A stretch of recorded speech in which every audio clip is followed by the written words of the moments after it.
Another story in our politics, and one right here in Fulton County. This is the latest development following the FBI's execution of a search warrant on the Fulton County election hub a few weeks ago. You're looking at video of FBI agents, evidence recovery teams working for a number of hours at the Fulton County election hub, recovering and seizing documents. Now, the NAACP, this is all according to the Associated Press, the NAACP and other organizations are now asking a judge to protect personal voter information that was seized by the FBI in that raid.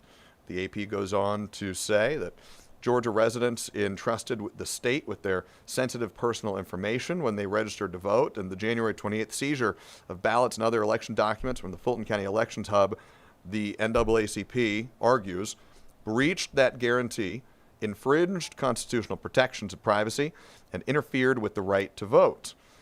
The motion by the NAACP and others asks the judge to, quote, order reasonable limits on the government's use of the seized data, and it goes on to ask the judge to prohibit the government from using the data for purposes other than the criminal investigation cited in the search warrant affidavit. So that would include prohibiting any efforts to use it for voter roll maintenance, election administration, or immigration enforcement. That motion, just filed by the NAACP and other parties to the motion.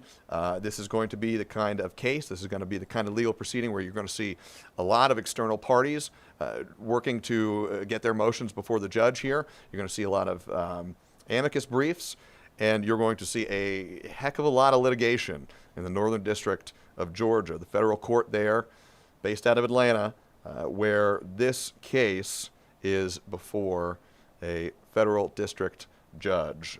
We have been following it from the very beginning. We're going to continue to follow it right here on 11 Alive, and 11 Alive Plus is the likely many twists and turns ahead play their way out in the justice system and in potentially the ballot box, as this has become a key issue and a core issue of this midterm election year as we are now hurtling towards those May primaries.